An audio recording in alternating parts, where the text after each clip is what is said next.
There's been a lot of disinformation about Islam online recently, so I'm going to address 5 big mistakes that people make about the religion. Mistake 1. Islam was founded by Muhammad. Islam wasn't founded by Muhammad. It's been around since the first human was born. Before Muhammad, prophets have come to all people at all times to deliver the same message. The universe and everything within it has been created by God, and everything is returning to him. Muhammad said that there had been 124,000 prophets before him. They spoke different languages and lived in different parts of the world, and Muhammad was the last of them. All of them came to confirm the oneness of God. Prior to the revelation received by Muhammad in the year 610, those who accepted the teachings of any of the previous prophets, including Abraham, Moses, David, Jacob, and Jesus, were followers of the same faith. One of the interesting consequences of this is that the believers in one God that lived in historic Judea, who are generally referred to as Jews, actually belong to the same religious tradition of Islam. It's true that the word Islam or Muslim weren't used then, but neither were the words Judaism or Jewish.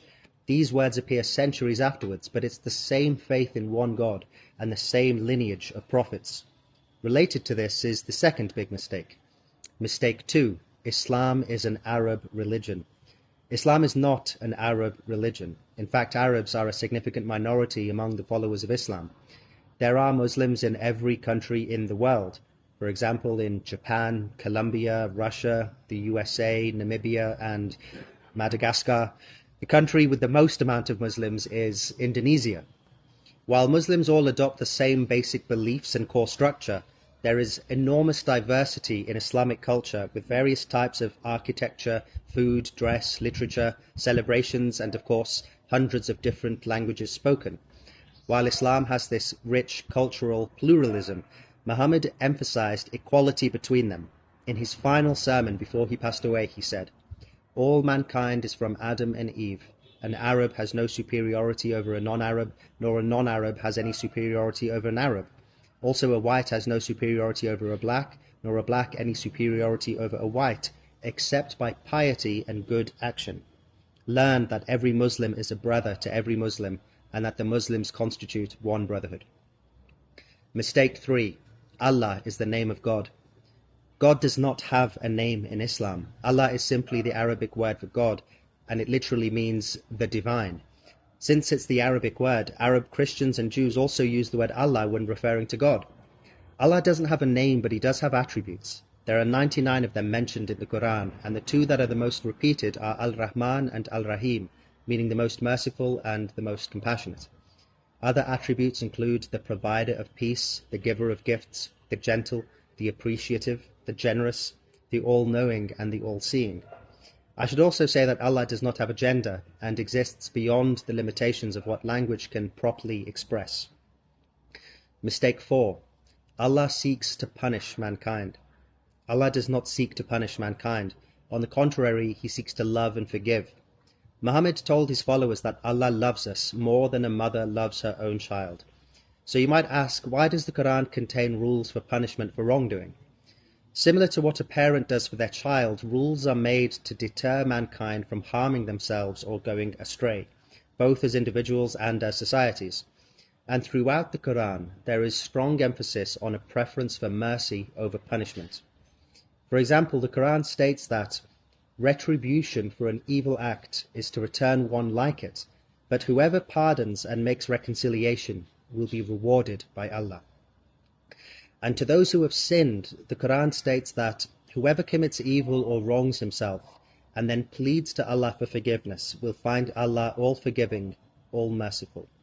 While Allah tells us that the response to a wrongdoing should be in equal measure to the wrong that is committed, he multiplies a good deed with a reward greater than the deed.